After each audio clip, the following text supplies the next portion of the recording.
morning all, welcome to the session for today.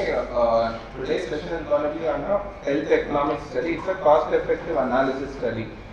So we'll just go into a case scenario. It starts off a 40-year-old male fell from a second floor height while doing masonry work and landed on his right foot. He was brought to the hospital, diagnosed to have a unimalleolar fracture. He's a known diabetic smoker and an occasional ethanol consumer. And when surgery for this fracture was ready for discharge, being advised to follow up to 2 weeks immobilization and physiotherapy.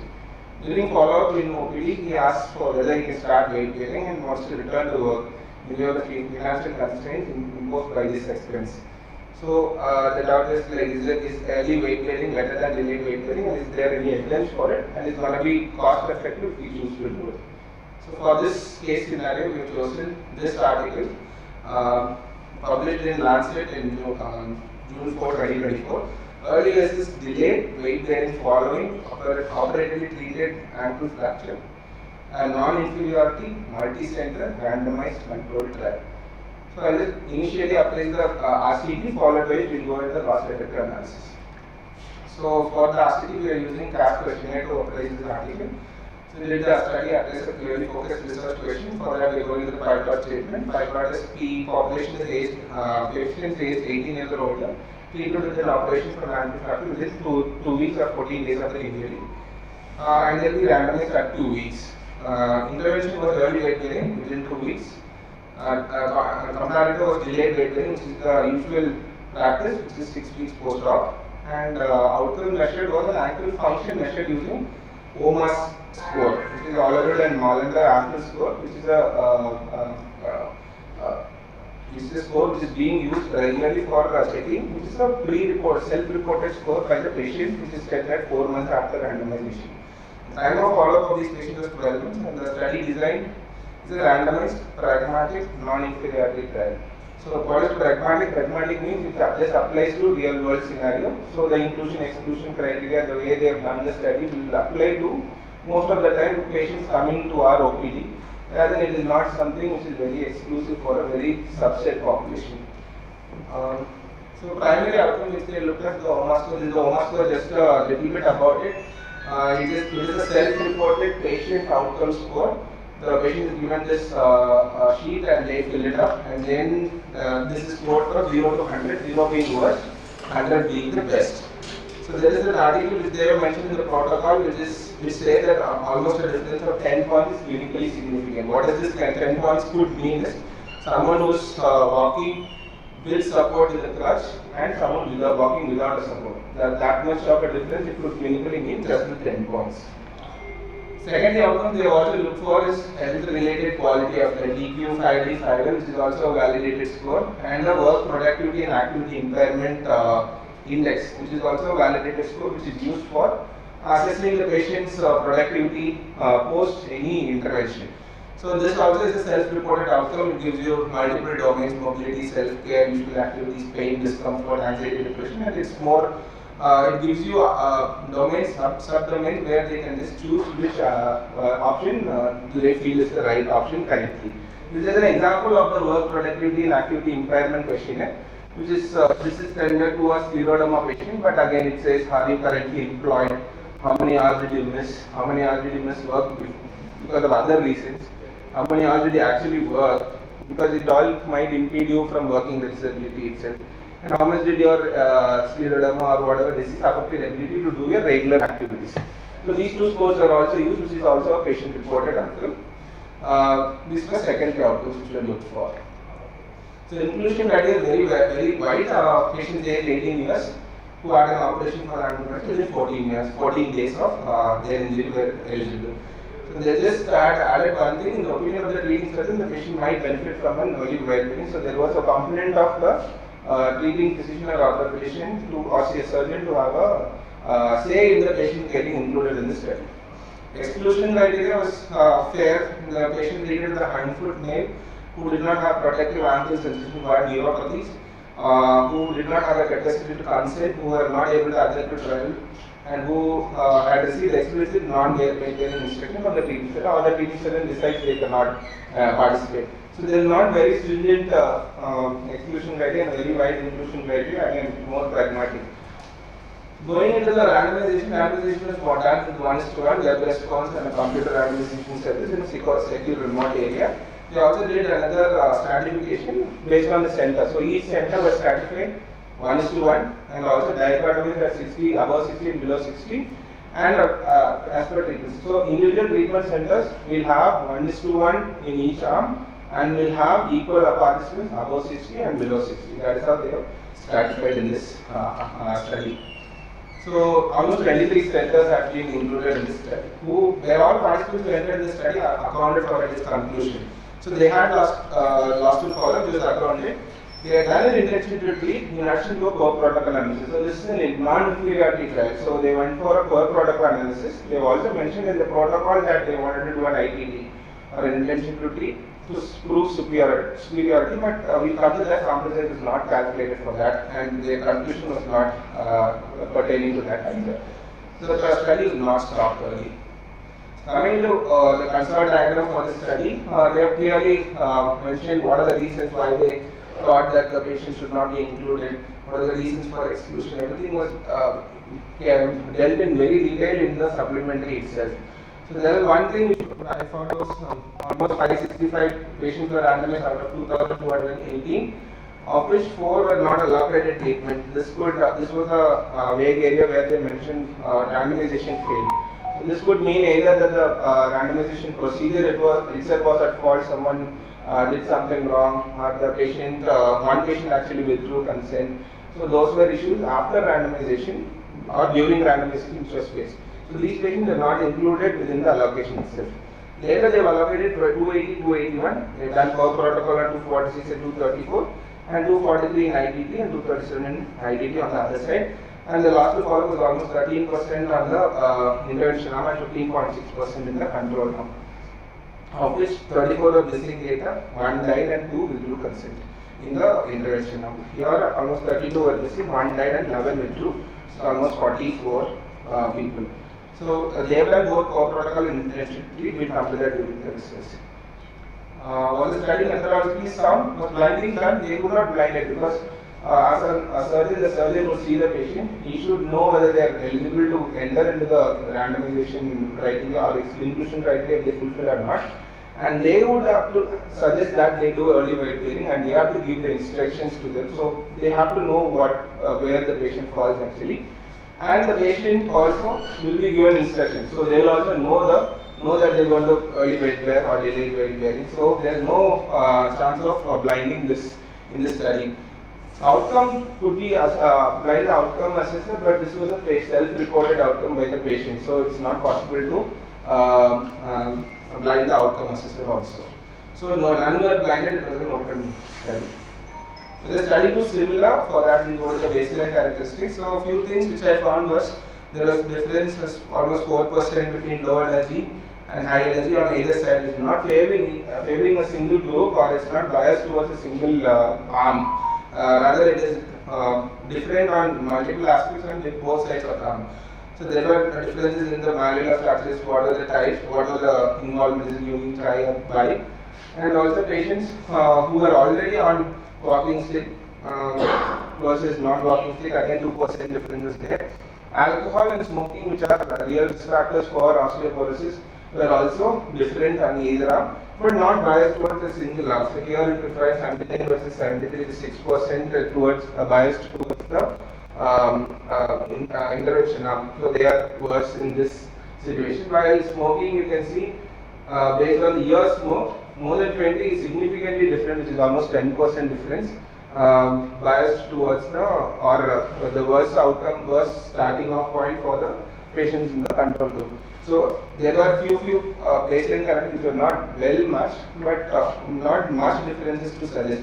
They have done osteoporosis. They checked osteoporosis, or given a baseline characteristic of osteoporosis, which is just 3 to 4% on either arm, but this is not validated. They are not done a DEXA inclusion to find out are they osteoporotic. These are patients who had osteoporosis. Are currently osteoporotic, we don't know, but these could be related to osteoporosis, so there were some differences. So apart from the intervention, both the studies receive same level of care. Yes, so they have mentioned the protocol is published separately even before the trial, that they will be given routine care, and what anything else, the rehabilitation which is decided by the surgeon itself. So they can choose to give a lot of physiotherapy every 2 days, every 1 day. That would be deciding on the surgeon. So they are not actively doing any intervention. So routine could be done at there could be a bias because they know that this patient is going to be the intervention arm. They could choose to give them maybe 2 or 3 sessions per week, while the other patient might be getting 1 session per week of physiotherapy. So there could be a bias which we cannot avoid anyways.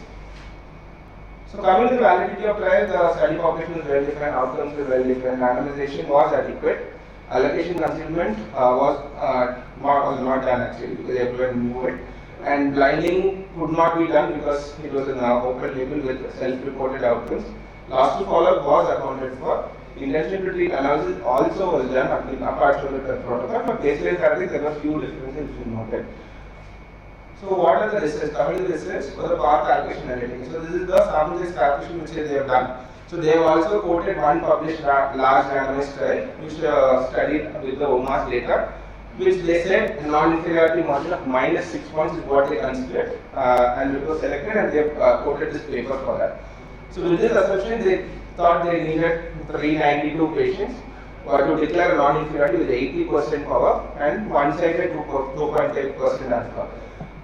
They also accounted for 10% loss to follow, which comes to 218 per group. Our group had almost 280, 281, the loss to follow of 13 and 15.6. So they got the sample size which they wished for. Coming to the results, so they run co-protocol and so this is adjusted mean difference between the groups in the scores of OMAS.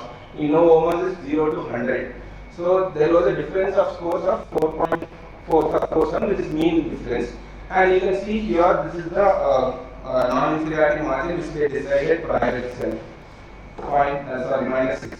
So this is the non-inferiority margin. To clarify, in the non-inferiority trial, if we have the arm anywhere to the right of the non-inferiority margin, we will consider that the intervention arm is non-inferior. If it is on it, we will not consider it to be non-inferior, or we can't prove that.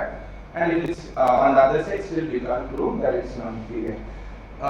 There are equivalence trials which says like if it's on the line, it can be equivalent, and if it's inferior, if it's left to the -6 or inferiority margin they are choosing, we can consider it is inferior to the intervention. Here, the null point is at 0.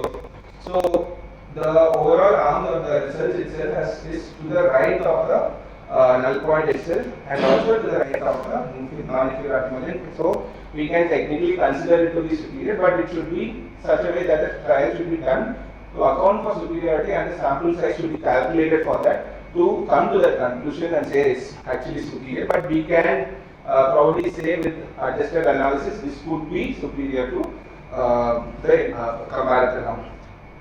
So per protocol again, the difference is 4.4, 4.4 to 4.8. Between the different types of analysis they have done, there is not much difference, and the confidence interval is more or less overlapping. The points also are not much different between each. So this is just a cost plot to show you about different weeks. So this was the primary outcome at 4 months. So this is 6 weeks, 4 months, and 12 months. But you will find that there is significant difference between the 6 weeks and 4 months, which they have done both in ITT and co-protocol. I'll just come to that in a minute. These are other self-reported secondary outcomes, quality of life and the returning to work scores. Again, shows that at 6 weeks is significantly different, while at 4 months is not much different. So just a little bit on this graph. So this is our baseline before the fracture. OMAS score. OMAS is 0 to 100 as I said. So they all said almost at 98. They were at 98. They were all happy with the life which they have with their answers. But later on, this is at almost 6 weeks. So this is at 6 weeks. You could find that there is a difference between both the arms. The blue being the early weight bearing, which is the intervention, and delayed is the control. So here you can see that the confidence intervals are not overlapping, and the points are also different. So there is a significant difference which is not overlapping. At 6 weeks, there was a definite difference. Later on, around 4 months, the points are different, but there is a definitely mild overlapping of the confidence intervals. But towards the end, you can see that at 12 weeks, everyone reaches that almost the same OMA score or even quality score or the return of growth score. So these are other subgroup analysis to find if there are any other differences, but overall they all said the same thing. There is nothing, it was not that a single group was giving rise to this much of a total cumulative effect. So all groups were on the other side of the non-inferiority, and it's not like one group, say less than 60 was here while everything else was on this side. It would mean that this group was actually amounting for the overall cumulative effect, which is not there. Every group was almost similar. There are other subgroup analyses which are done. Again, we will not go too much into that. So this was the sensitivity analysis which they did for the missing data. So missing data they have considered at 2 points. Like so, here it is mentioned it's marked wrongly. So blue is early weight bearing, red would be delayed weight bearing, and the purple one will be both together. So looking at this, they have considered multiple assumptions that it could be either worse or better in terms of difference, and they considered at different points and still found that it was not much of difference. All the confidence intervals were overlapping, and they were giving similar results. So means that even the patients who were missing in the loss to follow the missing data which we had, assuming it for worse or best outcome, still it was giving almost a similar result. So the trial is probably valid and the results are probably valid. So precision of estimate, they have given confidence interval which we saw in the core protocol analysis, the mean difference of 4.47, and it's on other side of 0. And in IGT analysis, again 4.42 confidence interval, which is a little wide though, but both were overlapping on the same side, so it was significant also. So coming to the real part of discussion for today. For the size of intervention or treatment, experimental intervention outweigh the harms. And what are the harms? They had few harms: prominent implant or metalwork irritation. They were already had a surgery and they were walking with the implant whichever they got. So they had some irritation which was a little bit more, 0.7 difference. Surgical side infection again could be related to walking with the implant a little bit earlier. So I have just calculated the NNH for that, which is coming to, I have just calculated 15 by 280, which is 5.3, and 12 by 281, which is 4.2. Absolute difference is 1.1. NNH 100 by 1.1 is coming to 91 patients. So 91 patients, if you to early wait there, there is a chance that one patient will get a surgical side infection. So surgical side infection means they can get admitted, they might need antibiotics, start hospital stay probably 7 to 40 days of antibiotics IV, maybe changing to oral later. Would cost in our setting would cost up to probably anywhere between 50,000 to a lakh for expenses minimum.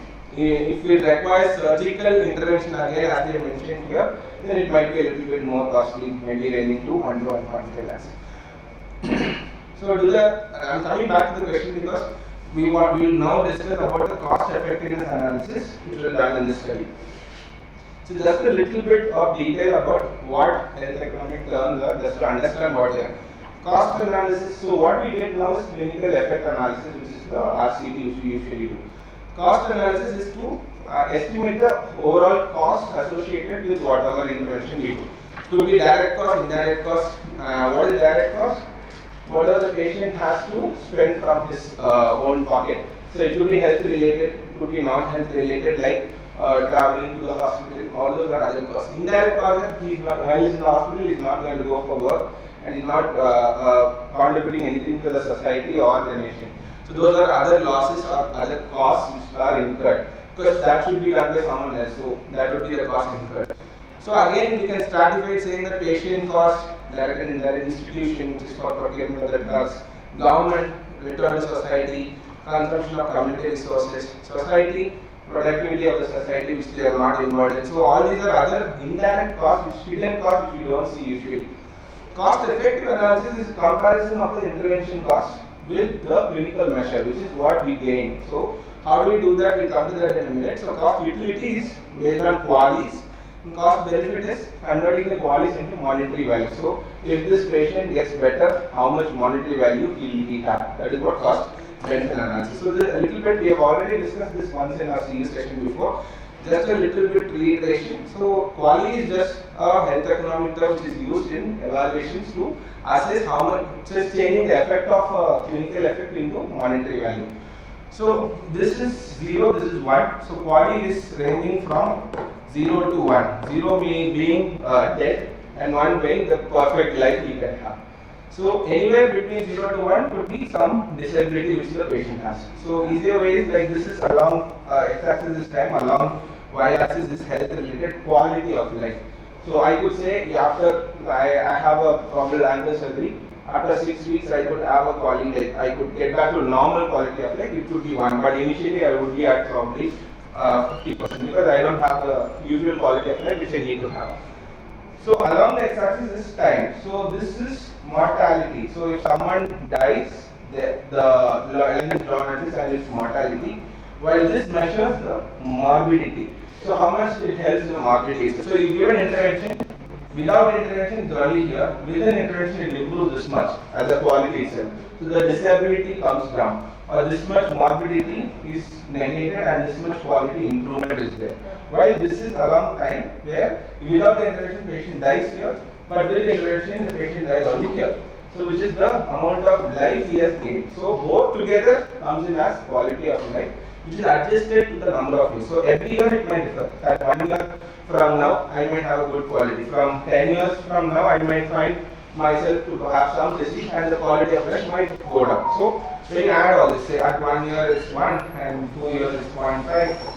3 years 0.1. So add together it will be for next 3 years the quality will be around 1.6. So that is what quality means. So what is incremental cost effectiveness ratio?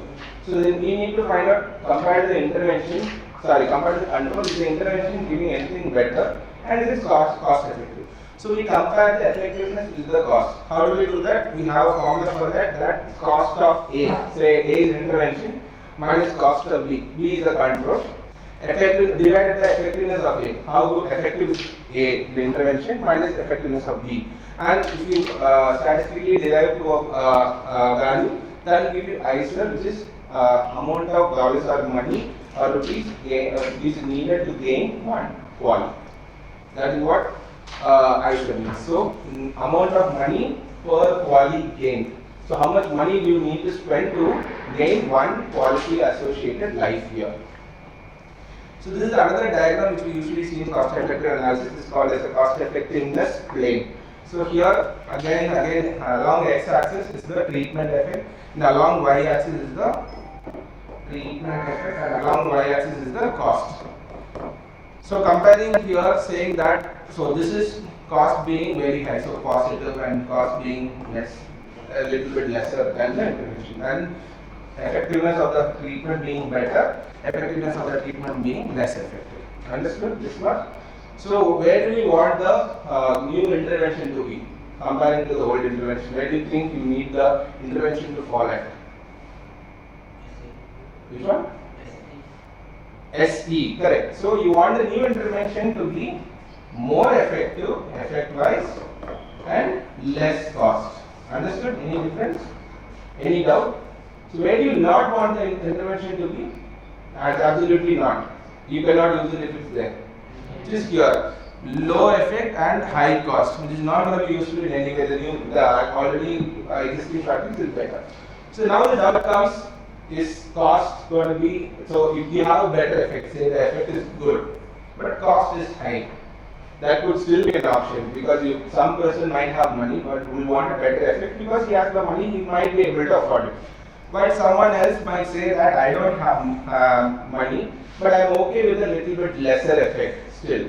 So I can say like, okay, I'm going to give semaglutide. Semaglutide is very costly. While other person might say like, who's really financially concerned, I'm okay with metformin and the amount of benefit it gives. It might be 20% or maybe 5% less, considering it hypothetically, but I'm still okay with it. So that is another place where you can still consider interventions in these two planes also.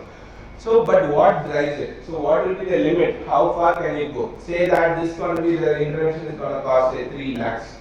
So, hypothetically. So this might mean, are you ready to spend 3 lakhs more to get this extra effect? That could be how you think about that. Or you can say like it's costing 50,000 less and you get a lesser effect. Say it could be, this might be some probably you can say a 10% less effect.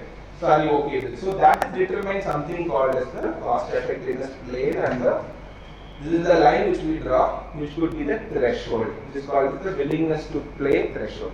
So each person might have a different willingness to pay threshold, and each country might have a different willingness to pay threshold. That is decided more like the overall GDP of the country itself. This is used in mostly health policies making.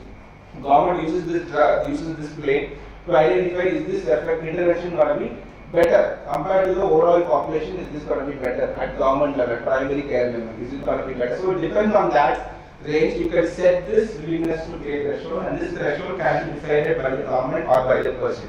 You might decide if you are looking at the article. The government might decide in the whole as the nation if they are looking at that. You understood? Any doubts here? This is an important part of cost-effective analysis. So it's better if you have any doubts. We'll come to our thing and we'll show you the cost-effective analysis plane of ours also. So sometimes the article might give you this and say that okay, the intervention falls here, and they might say it might be useful, but you decide. So you want to say like, I want to decide myself. I know how much money I have. Our government says we know how much money we have, and we will decide based on the article whether we want to use it or not. This is called a cost effective acceptability curve. You decide what you do. So this is just an example from one of the articles. So say this is metformin, which is blue, while sulfonylurea gas is here. Say this is all in dollars. Say that $25,000. If that is the cap you want to keep, the best. So whatever is the best will be at the top. So this is the effectiveness, the most cost effective at this ceiling. Understood? So if you say the ceiling is 25,000 rupees, you just say rupees. The most effective at that, or the cost effective option is sulfonylurea. So depending on each plane or each place where each set point of cost which you choose, the best intervention might change. Okay, so you can draw this. So you can this is the overall curve you look at. So if you say at 10,000 I want to choose, it could be what? Metformin. But if I say like at 25,000 I'm ready to spend 25,000, hypothetically then the best option would be sulfonylurea. Understood? Any doubts here? Likewise here, if you want to use combination at 50,000, the best option is metformin is sulfonylurea. But I say like I'm ready to spend 1,25,000, then it could be metformin with sulfonylurea plus basically insulin. Any doubts here? This is called cost effectiveness acceptability. Whatever is acceptable to you, you can choose. So coming to our article, I have just gone into JAMA's critical appraisal tool for cost effective analysis. So first is the broad viewpoint. How broad is the viewpoint? Whose viewpoint is the article written or write through or done through? So is it the patient's viewpoint? So is the patient's cost which is being thought of? Healthcare institutions, the institution's cost which is thought of? Society or the insurance, government, whose viewpoint is thought of? This is little bit. So the article says that they have looked at every perspective's cost. They look at the patient's cost, they look at the hospital's cost, the medication cost, the out-of-pocket expense from the patient itself, the national wage they have looked at, and how much will the net loss be if the patient is not coming to work. So they have looked at all participants, all perspectives. So it is a very broad viewpoint they have adopted. Separately, have they looked at different patient groups? Yes, they have looked at. We'll come to this a little later. The cost mentioned accurately, I just showed you. This is just a detailed explanation as to how they arrived at each cost. So, say research reports like for the economical, they looked at hospital and community-based services cost, the unit cost of each hospital, community, commodity, the cost of prescribed medicine they have taken from the formulary. The out-of-pocket cost, they asked the patient itself how much they lost due to this, the net work losses from the national statistics. So they had enough evidence to arrive at each cost, and they have accurately measured and they have tabulated as to what each cost might seem. So this is in pounds in UK. Say the inpatient admission has 345. This is the mean. The average is going to be 345 pounds. So say like roughly 100 rupees per pound. It will come to how much?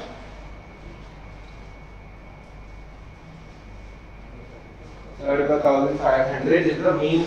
It's mean. We don't know. Like you with outliers will be still 1 lakh and 10,000 still. We don't. And the difference between each cost is 19 pounds. And it's like more in the early weight bearing one. But rest of the things they have tabulated each and then they have calculated the cost difference and they have tabulated neatly in the supplementary itself. They have calculated NHS cost and the total societal over 12 months how much is the difference in cost, which comes to around 721 pounds between the groups. It is significant. If you take it as like 721 pounds in just pounds itself, it's still significant in their money. It would be probably significant in us. So how do you apply to our country? We will have to calculate all this together in our setting and how much cost will it, because it might be different. Here let's say outpatient attendance is 291 pounds, while inpatient is 345. Means they have multiple outpatient visits. So it might be different. Our inpatient cost must be higher and outpatient cost might be way lower. So those are things which we need to identify and retabulate and find out is it going to be applicable. If you take it for a government policy kind of view. So did they consider timing of cost? So a simple explanation for this is the cost today going to be the same next year? So would the treatment for surgery this year, say 50,000, 1 lakh, we don't know how much it costs. Orthopedicians will be better equipped to answer, but just roughly saying it could be 50,000, 1 lakh this year. Say from 5 years, how much will this cost be? Will it go up or will it go down? Most likely to go up. So accounting for this is called as something called discounting. So accounting for how much our inflation and everything happens, and there is a rate which is set for each country, for which they keep adding up the amount and then say like at this base, this much the amount is required for say like 10 years. If they say 10 years, this much of money is required to gain that effectiveness over 10 years. So that is called discounting, and that is the percent put on the base price, and that is how we calculate cost. But here the time horizon was only 12 months, within a year. So considering it probably it will not change, they have not mentioned about discounting. So in any cost effect analysis, if it is over 12 years or 100 years or whatever, there should be a mention about discounting, which is necessary to account for the inflation of prices and change in prices.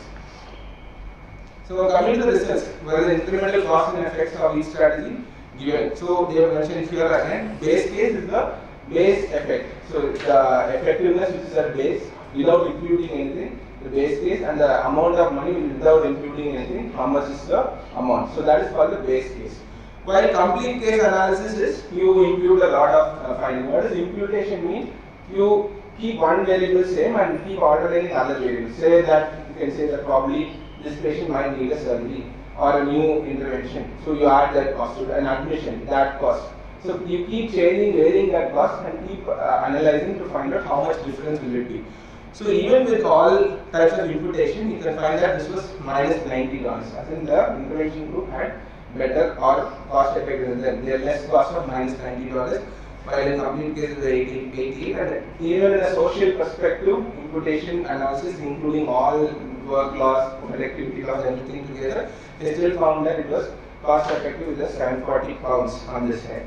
So coming here, so this is what we discussed about how much cost per quali threshold.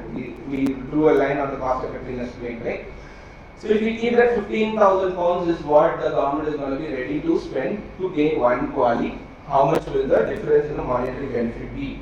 So that is, they have tabulated that, and they also check probability of this cost effectiveness at which each threshold, how much will it be. So they say at 15,000 for quality, if we are say like set it at 15,000 as a threshold, the probability that this effect is this intervention is going to be cost effective is 84%, which is very high.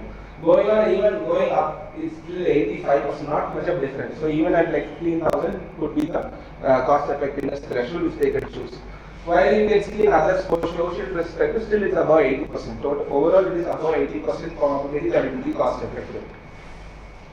So they have already done subgroup analysis I showed you earlier, and was there any difference between that? There is significant difference. As age under 60 years and above 60 years, there is almost like 40 pounds difference here itself. And you can see here the probability also goes around 80%, which is mimicking the overall result for age under 60 years, while over 60 years it's coming a little bit lesser. So this is the overall study plot which they have given. So coming to this is the cost effectiveness plane we discussed. So what are these multiple dots? Multiple dots are the multiple analysis which they have done imputing, keeping one variable and gaining another variable.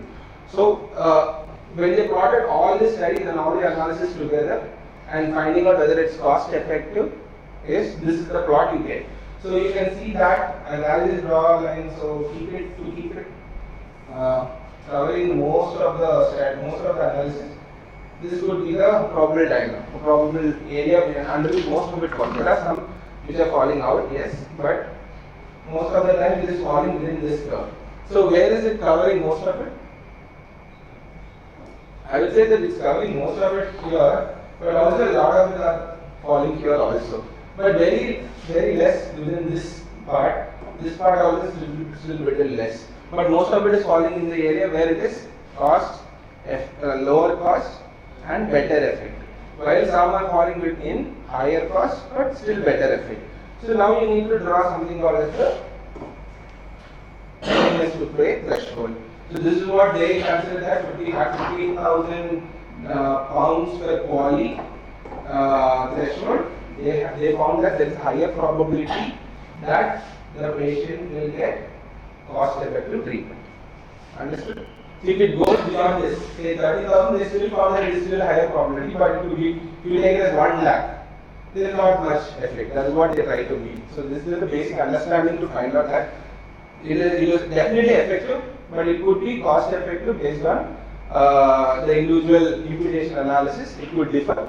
And still, if you keep it as less than 15,000 pounds per quali, you still get an 85% probability of it being cost effective. That is what the final understanding is.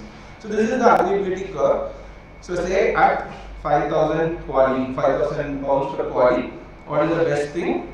You can see like this is the cost effectiveness. The effective at 40, this is at 60 say.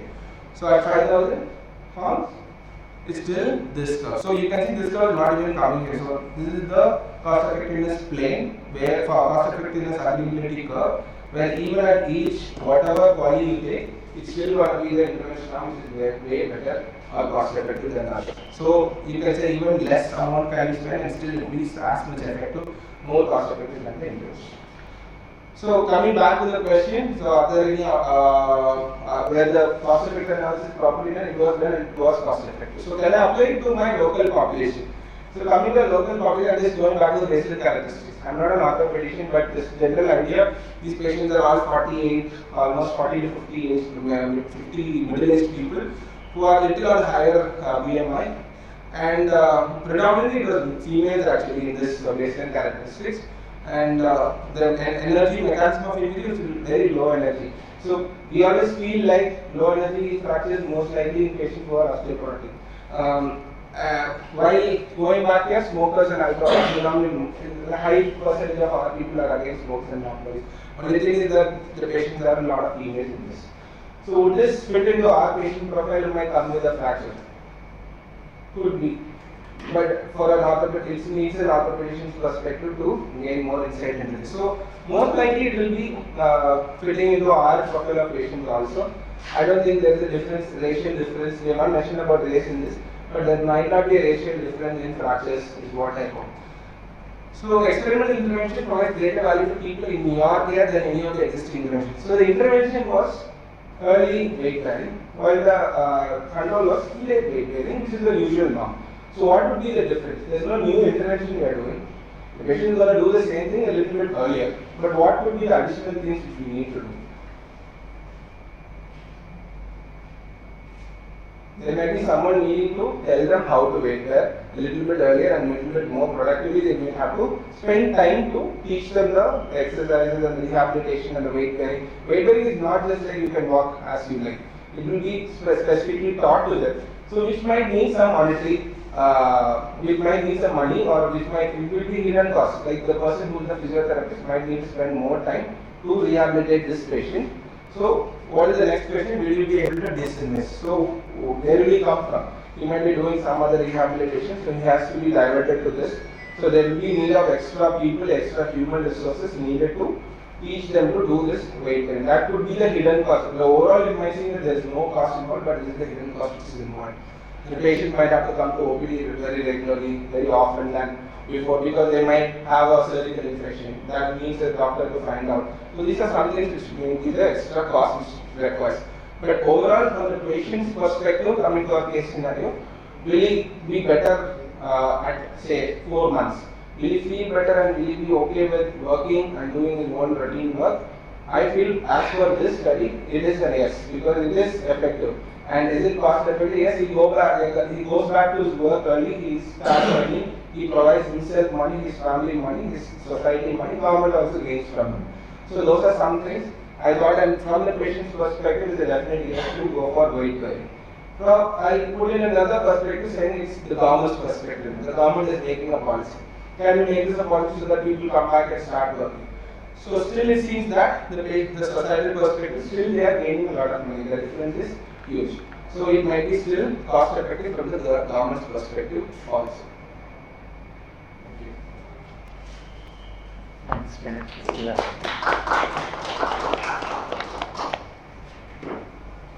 Any questions?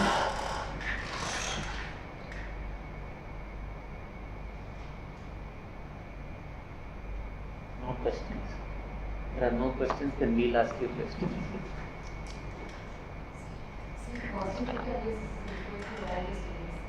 Yeah, but usually we always see that in RCTs, one of the limitations we always say is could have been included, cost could have been included, because it gives you a perspective. We don't know, we always think clinically this much is the effect. But how much is it going to impact on the money or the financial status of the patient, the institution or the society, we never get to know. So it's always better to do cost effect analysis. It's a tedious process, it's a lot of things to do. But it's always good to do a cost effect analysis in addition to RCT always. This is also a pragmatic study. So they mentioned pragmatic everywhere. It means that it's real world scenario, you can just apply it. So the cost effectiveness just gives that real world scenario also to us. The exclusion inclusion in most of the RCTs varies within that we cannot use it on a lot of patients. Technically at least, because it's not studied on them. And the cost effectiveness is not studied. So this is a good way to do studies, is what I think. Yeah, as you said, finally whatever treatment you give comes at a cost. Whatever new intervention you give or new strategy, whatever you give comes at a cost. First, you do a trial to find out whether it is beneficial or not. Suppose if an intervention is beneficial, then you will say how much extra do I have to pay to get that beneficial treatment. And then you weigh whether that is it worthy to spend so much more to get that benefit. That is one scenario. Finally, everything comes to money because everything needs money. So we need to know how much more money is required. So there are two ways to cost. One is when you do a randomized control trial, cost everything as and when you do a trial. That's pretty easy because every step that you do, you are going to follow up everything. You just add one more topic called cost. You are recruiting a patient and you just ask him how much is his salary, how much is he able to spend, all those things you can get. And then as and when you give him a drug, you know the cost of the drug, you just keep collecting the cost of the drug. The patient keeps visiting you for follow-up. You just ask him how much you spend for coming back and forth, what was your transport, auto charge, bus charge, and whether an attender had to come along with the patient. Did he lose a wage? And did the attender also lose some wages? And did they have to spend outside for food? You collect all those costs as they come and go. And then finally, at the time of outcome, you will know that how much of money they have actually spent and what is the benefit that they have got. And then finally, you can look at whether was it worthy spending all of those to get that benefit. So as Dr. Bennett was mentioning, there are many perspectives from which we can look at cost. One is a patient perspective. What will a patient be worried about? Patient as such will be worried about how costly is the medicine, how many times I have to come, and how much of money I have to spend for food, how much money will I lose because of losing the wages. All those things are something that he will be thinking of, and he will decide whether is it worthy on my part based on my income, whether I can invest so much to get this benefit, say early cure or mortality benefit or preventing an MI, preventing a stroke, something like that. So like that, he himself will have some idea. Suppose I can also ask you a question. Suppose if there is a treatment of 50,000 rupees available today, it will prevent stroke in 6 months' time. Will you buy that treatment? Will you buy that medicine? costs 50,000 today, but it will prevent stroke at 6 months' time.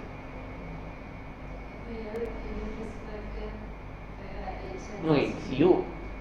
You decide depending on whatever your risk factors are.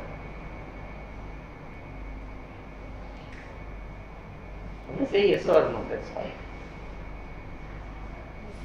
Yes. Suppose if it is 2 lakhs, you want. If it is 1 lakh, 75,000. Okay, 75 probably. So you are valuing your stroke at the end of 6 months to be worth 75,000. So if it is going beyond that, you are not willing to pay more than that. If it is less than that, you are willing to pay to prevent a stroke at 6 months. So every patient will have one certain perspective. Second perspective is say we are in CMC, we can look at from hospital perspective.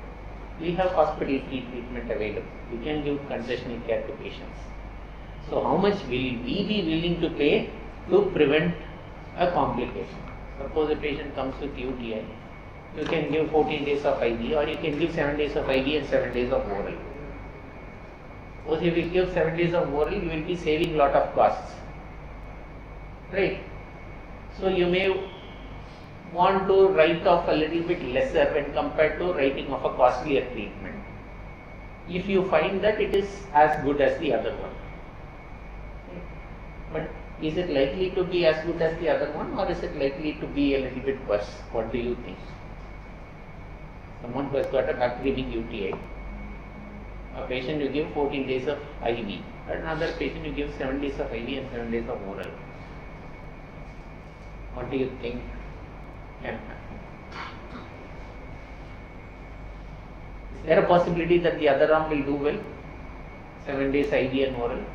Some of them may still get cured, but is there a possibility that the number of relapses may be a little bit high in the other group? Possibility. In that case, he will come back to you again, and you will be morally bound to give that patient treatment because you have already given treatment to that patient. So from a hospital perspective, we will consider all these things. Okay, let me write off 14 days of IV antibiotics. What am I going to achieve finally? Will I be able to prevent a readmission? Is it going to give a worthy patient life?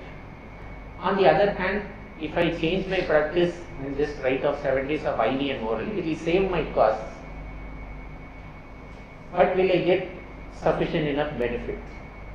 All those things you will consider. So from a hospital consideration, it will include hospital bill, it will include pharmacy bill, it will also include if the patient gets readmitted, how much will I be writing off at that point of time. So it will be looking at a little bit of a more of a broader perspective. All those costs will be considered when we are going to think about it. Because whatever amount that we are going to write off is also limited. Suppose we get 1 crore that we can write off from one medical unit in 1 year. We have to be a bit judicious in writing off, and we have to be able to save so many lives or get so much of quality of life to be able to, so that we will feel the satisfaction of having invested so much. If all the money that we are going to invest results in patients not getting better or dying, then ultimately we will have a thought process that why did we spend so much on it? So that is from a hospital perspective.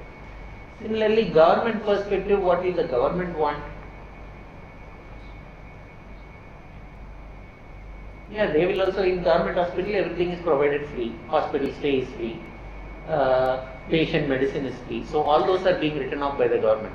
But the government will not be least bothered about the patient losing wages, the patient's relative losing wages, what is their food cost. All those things are not government's problem. Government will be more worried about what is the amount that I am spending on the patient for medicines and hospital stay. Is there anything else that the government may be worried about?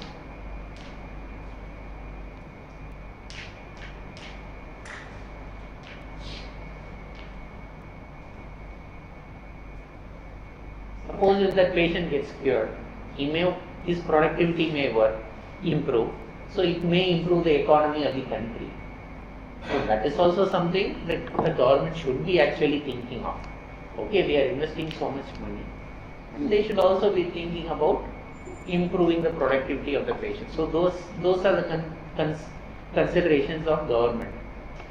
What will insurance people will do? Start with the insurance. What will they be thinking of? Will they be worried about patients' productivity? No. Will they be worried about patients' food cost, attender cost? No. They would only want to make sure that they support a treatment which will be cost effective and with minimal relapses, readmissions. So that is the perspective from the insurer. So each perspective will differ. Each of them will be looking at a different angle. But everybody will be looking at cost at some stage or the other from some angle or the other. So that's why cost becomes more important. Yeah, Dr. Bennett was saying about different types of cost analysis. What is cost effectiveness?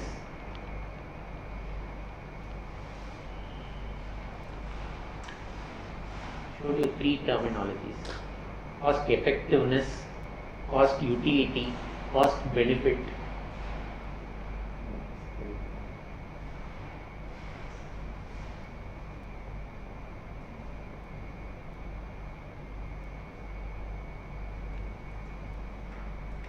Suppose if I say I am going to give two treatments. One treatment will prevent 10 relapses of UTI. Say two treatment strategies for UTI only. Let's take that example only. Another oral plus IV, partly oral treatment will prevent 5 relapses. Which is better? The IV treatment, because it is preventing 10 relapses. Okay. So for that, how much extra have I to spend? Because I have to keep the patient in for hospital for 7 more days. Give 7 more days of IV. Get IV line, saline, syringe, everything is there. So you have to spend so much of extra to prevent 1 relapse. This is cost effectiveness study. So you are going to say that I have to spend so much money to get this benefit. Okay. So that is cost effectiveness. Suppose people have a tendency to say that money can't be equated to any other outcome. Money has to be equated only to money. So in that case, what you have to do? You have to cost how much a relapse would be. So how much would a relapse cost? Another new hospital admission, another new treatment. Yeah, possibly. So you will say that 10 relapses in this arm, which will be 10 lakh, 5 relapses in this arm, which is 5 lakh. So net benefit that I will get is 5 lakh. And how much am I going to spend to get that benefit of 5 lakh?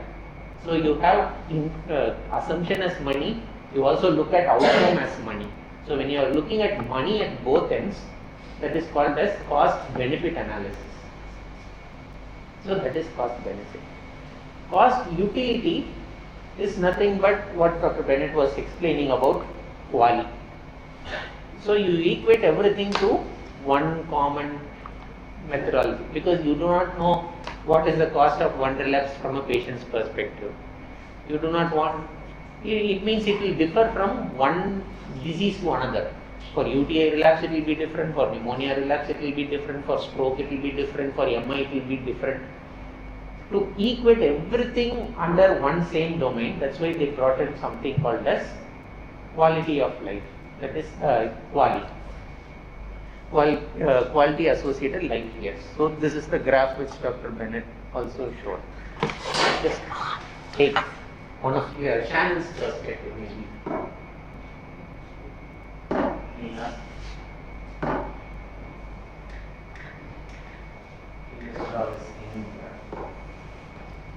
This is 1, this is 0. This is 10, 20, 30, 40. This is 8. This is 7. Okay. So we'll assume that one is the best quality of life.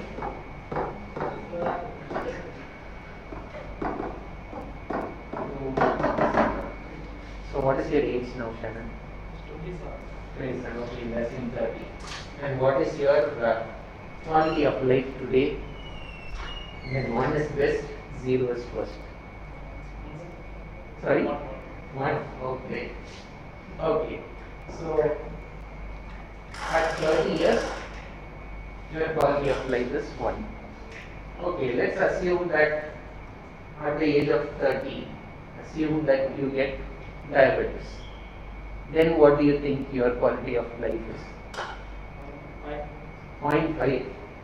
Diabetes drops to 50%. Okay. Then it drops to this and it keeps continuing. Say at the age of 40, you get ischemic heart disease. Then what is your quality of life? What would be your score? 0.2. Okay. It goes down to 0.2. And then you continue on that for another say 20 years. And then suppose assume that you have another stroke. Then what will be your quality of life at that point of time? 0.1. And then say at 80, you die. So how do you calculate a quality as such? You multiply each of these. Here it is 30 into 100%. Because for up to 30 years, your score was 1 or 100%. And then after that, 10 years, where your quality was 50%. Great. Then here 40 to 60, that is 20 years, your quality of life was 20%. And then another 20 years of 10%. Right. So you just add everything together. So 30 into 100% plus 10 into 50% plus 20 into 20% plus 20 into 10%. That is your net quality.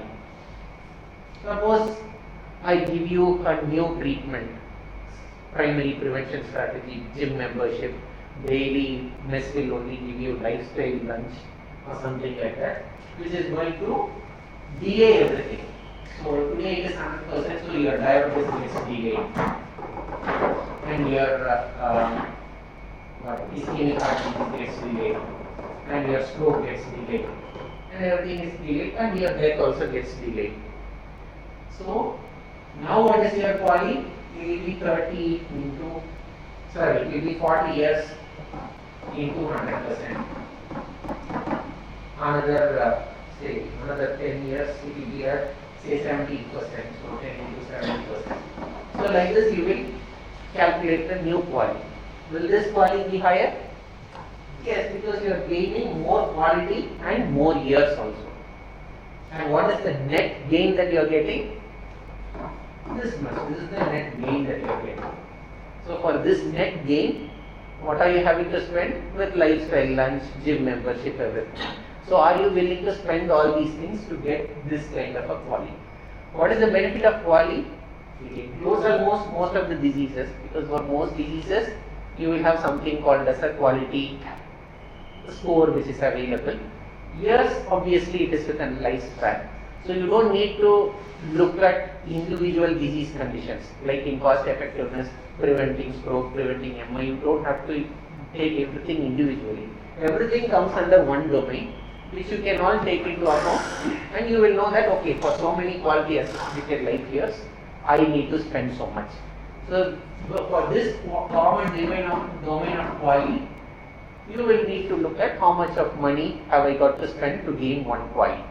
How much of money should I spend to get two quality.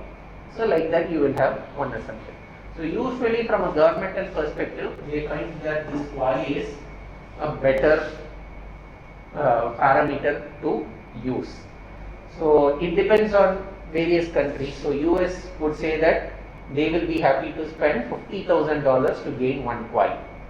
That is their standard. So if there is an intervention for which the government will have to spend less than $50,000 to gain one quality, they will implement it as a national policy. But if it is going more than 50,000 per quality, they will not give it as a, they will not give everything free as a government policy. Like that, each and every country will have a monetary value for a quality associated life year for their citizens, based on which they will implement.